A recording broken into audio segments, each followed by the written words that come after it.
Para Mendieta. Mendieta, Aranda, va Aranda, le cuesta a Rubiñón recuperar la pelota, gira Neri. ¡Gol!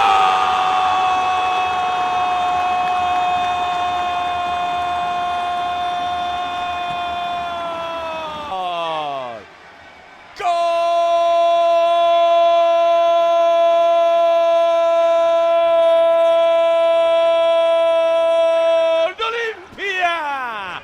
Neri Cardoso. Gran giro, mejor remate, la pelota se clava abajo cerca del palo.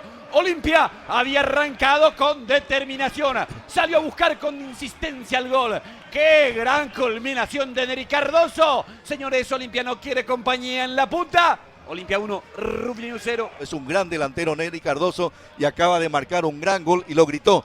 Era de Rubiñón, pero lo gritó, fue un gran gol. Excelente realmente esa media vuelta porque él toca, pivotea y sobre ese giro ya saca el derechazo. Nada que hacer para el arquero que fue bien pero no alcanzó. Corre Neri, y van mano a mano con Pereira. Ataca Neri, por izquierda Freddy, sigue Neri Cardoso. Cardoso dentro del área, Cardoso tira. ¡Gol!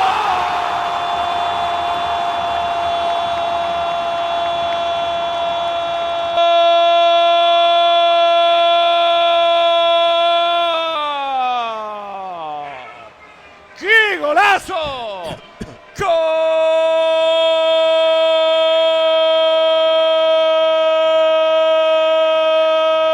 de Olimpia! Otra vez Neri Cardoso. Fantástica acción individual.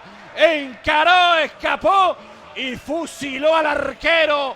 Tremendo contragolpe de Olimpia. Cuando Rubiñón quería, dejó espacios. Y Neri se fue en el 1 contra 1 contra Pereira. Fantástica la acción individual y con qué fuerza, con qué potencia le pegó.